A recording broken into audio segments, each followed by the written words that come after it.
உரிமைக்களம் பார்வையாளர்கள் அனைவருக்கும் வணக்கம். இன்னைக்கான அரசியல் களத்துல எது சம்பந்தமாக விவாதிக்க போறோம் அப்படின்னா, இதைத்தான் நான் ஆரம்பத்துல இருந்தே சொல்லிக்கிறேன். அதாவது திரு உதயநிதி ஸ்டாலின் அவர்கள் காற்றடைக்கப்பட்ட வெற்று பலூன், அதாவது ஊதி ஊதி காற்றடைக்கப்பட்ட வெற்று பலூன். திராவிட முன்னேற்ற கழகத்துல எத்தனையோ சீனியர் எம்எல்ஏக்கள் இருக்கிறாங்க. அவங்ககிட்ட எதிர்கட்சி பொறுப்பு வந்து கொடுத்துருக்கலாம். கலைஞர் அவர்கள் கூட பயணித்த எத்தனையோ எம்எல்ஏக்கள் இருக்கிறாங்க. அவர்கள்ட்ட நீ எதிர்கட்சி தலைவர் பொறுப்பை கொடுத்திருக்கலாம்.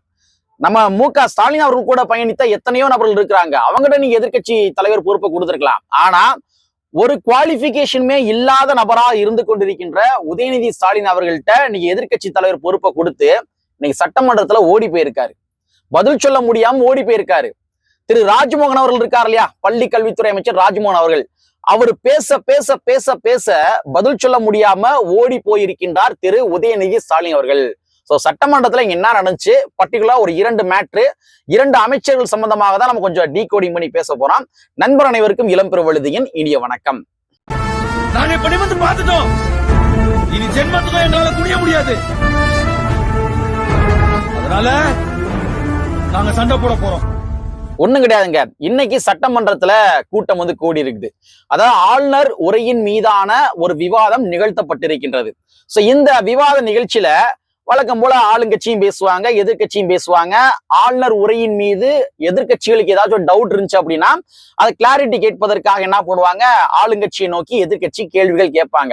சோ அந்த மாதிரிதான் திரு உதயநிதி ஸ்டாலின் அவரு தானாகலாம் பேசவே இல்லை. வழக்கம் போல ஒரு பேப்பரை எடுத்து பேப்பர்ல நேத்து உட்காந்து நோட்ஸ் எடுத்துப்பாரு நினைக்கிறேன். உட்காந்து வரிசையா நோட்ஸ் எடுத்துட்டு இல்ல யாராச்சும் எழுதி கொடுத்துருப்பாங்க, அதை வாங்கிட்டு வந்து வழக்கம் போல பேப்பரை பார்த்து பார்த்து வாசிச்சிருக்காரு திரு உதயநிதி ஸ்டாலின் அவர்கள். சோ உதயநிதி ஸ்டாலின் அவர்கள் எழுப்பிய கேள்விகள் எல்லாத்திற்குமே தமிழக வெற்றி கழகத்தை சார்ந்தவர்கள் பக்காவா பதில் கொடுத்திருக்கிறாங்க. நம்ம என்னமோ நினைச்சோம் தமிழக வெற்றி கழகத்துக்கு வந்து அவங்களுக்கு ஆட்சி பண்ண தெரியாது, அவங்களுக்கு பேச தெரியாது, அவங்க டேட்டாக்கள் எடுக்க தெரியாது, அந்த மாதிரி நினைச்சோம். ஆனா உள்ளபடியே சட்டமன்றத்தை திறம்பட நடத்தி கொண்டிருக்கின்றார்கள். கடந்த காலங்கள்ல சட்டமன்றம் எப்படி இருந்துச்சுன்னு தெரியல. ஆனா இன்றைய காலகட்டங்கள்ல சட்டமன்றம் என்பது தமிழ்நாட்டினுடைய தரவுகளை அறிந்து கொள்ளும் ஒரு தகவல் களஞ்சியமாக விளங்கி கொண்டிருக்கின்றது அப்படின்னு தான் நம்ம புரிஞ்சுக்கிற முடியும். சரி, நான் மொத்தமா ஒரு 2 விஷயத்தை நான் பதிவு பண்றேன் இந்த இடத்துல.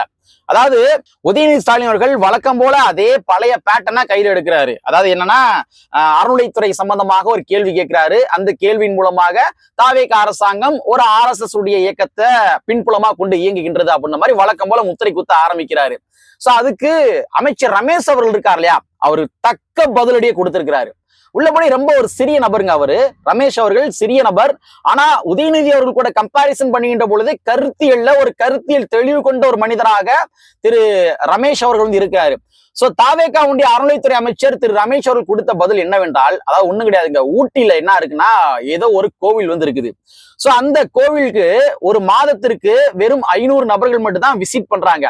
அந்த 500 நபர்களுக்காக அங்க என்ன பண்ணிருக்காங்கன்னா கார் பார்க்கிங் வசதியை ஏற்படுத்தி கொடுத்திருக்கிறாங்க திராவிட முன்னேற்ற கழகத்தை சார்ந்தவர்கள் கடந்த ஆட்சி காலகட்டத்துல.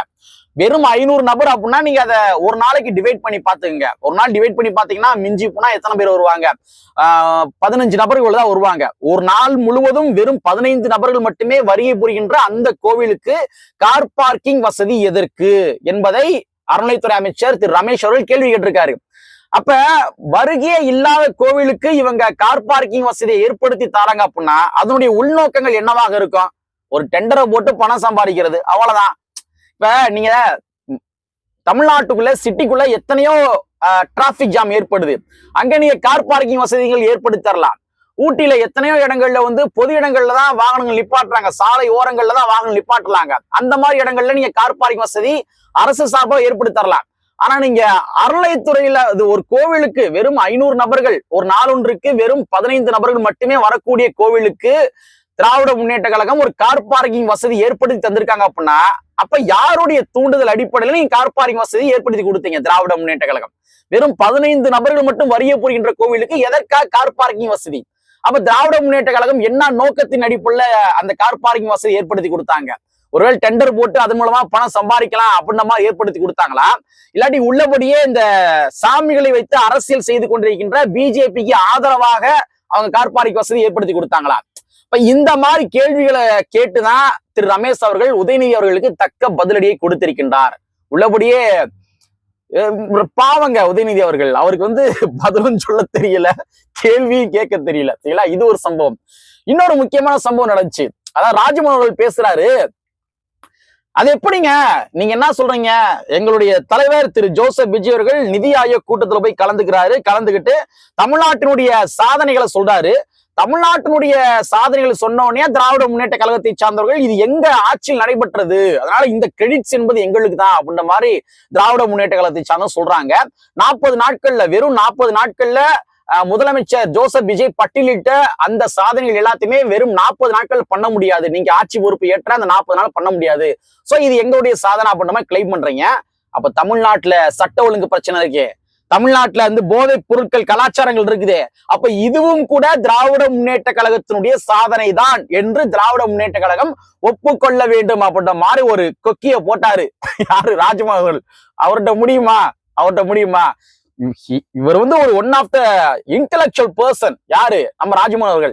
சோ அவர்கிட்ட கிடுக்குப்பிடி கேள்வி இவர் கேட்கிறாராமா. அதுக்கு ராஜ்மோகன் அவர்கள் கொடுத்த தக்க பதிலடி இதுதான். அதாவது 40 நாட்கள்ல செய்ய முடியாது, அது எங்களுடைய சாதனை நீங்க சொல்றீங்க, அப்ப நீங்க இந்த போதைப் பொருள் கலாச்சாரம் எங்களுடைய ஆட்சியில தான் வந்து வேறு உண்டுச்சு ஒத்துக்கங்க அப்படின்ற ரொம்ப சிம்பிளா சொல்லிட்டு போயிட்டாரு திரு ராஜ்மோகன் அவர்கள்.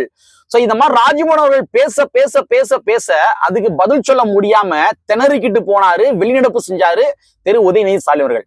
உள்ளபடியே நமக்கு ரொம்ப வருத்தமா இருக்குது. ஒரு எதிர்க்கட்சி தலைவர் ஆக்கப்பூர்வமாக செயல்பட வேண்டும். உள்ள நின்னு அவங்க கேட்கிற அத்தனை கேள்விகளுக்கும், அவங்க சொல்ற அத்தனை பதில்களுக்கும் டீகோடிங் பண்ணி அந்த இடத்துல ஸ்பாட்ல அடிக்கணும். ஆனா அதை விட்டுட்டு வெளிநடப்பு செய்யறாரு அப்படின்னா அப்ப அவருக்கு தரவுகள் தெரியவில்லை என்றுதான் பொருள்படும். ஏங்க, திராவிட முன்னேற்ற கழகத்துல எத்தனையோ சீனியர் அமைச்சர்கள் இருக்கிறாங்க, இன்னும் கூட எத்தனை எம்எல்ஏக்கள் இருக்கிறாங்க.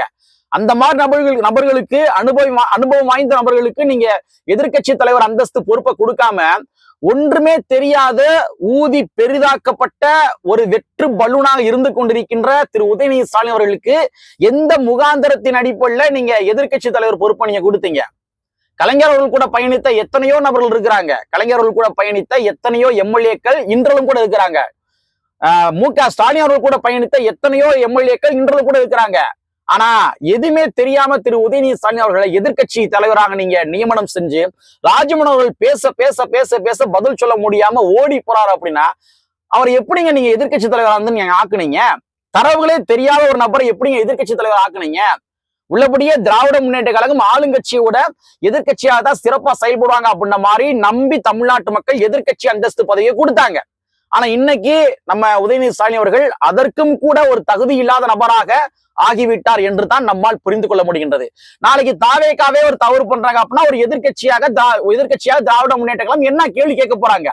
கேள்வி கேட்க தெரிந்ததான அவங்க கேள்வியை கேட்பாங்க. அப்ப கேள்வியை கேட்க தெரியாத நபரை எதிர்க்கட்சி தலைவரை உட்கார வச்சு தமிழ்நாடு உள்ளபடியே எதிர்க்கட்சி இல்லாட்டி எதிர்க்கட்சி தகுதி இல்லாத ஒரு ஆட்சியாக தான் இந்த 5 வருட ஆட்சியா வந்து நடக்க போகுது. உள்ளபடியே ஒன்னு குவாலிபிகேஷனை உதயநிதி ஸ்டாலின் அவர்கள் வளர்த்து கொள்ள வேண்டும், இல்லை என்றால் தகுதி வாய்ந்த நபர்களுக்கு எதிர்க்கட்சி தலைவர் பொறுப்பை வழங்கிவிட்டு திரு உதயநிதி ஸ்டாலின் அவர்கள் பின்வாங்கிக் கொள்ள வேண்டும் அப்படின்றதான் நம்முடைய கருத்தாக இருக்கின்றது. சோ ஆக மொத்தத்துல இன்றைய தினத்துல தமிழக வெற்றிக் கழகம் அவங்களுக்கு ஒண்ணுமே தெரியாது நினைச்சோம், ஆனா பக்காவா சட்டமன்றத்தை நடத்துறாங்க.